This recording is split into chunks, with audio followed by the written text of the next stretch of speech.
pronunciation. Capnomancy. Capnomancy? No, boy. It's capnomancy. Whatever, Crazy. Your pronunciation is wrong, boy. Magaling pa sa'yo si Baby Josh. He is in school now. Hi, Baby Josh of PSN 4J.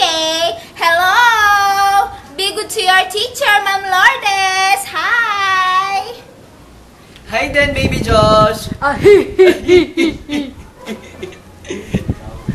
Okay, let's proceed. Capnomancy. Ang galaw ng usok mula sa apoy ay kanilang binibigyang kahulugan. Kung ang galaw ng usok ay diretsyo patungo sa ulap, ito ay sumisimbolo ng magandang pangitain. Subalit, kapag ito ay nananatiling nasa ere at hindi nawawala, ito ay nangangahulugan ng masamang pangitain. Samantalang, ang botaноmancy, sa botaноmancy, ang mga sanga ng puno ay sinusumbolo, ay mali,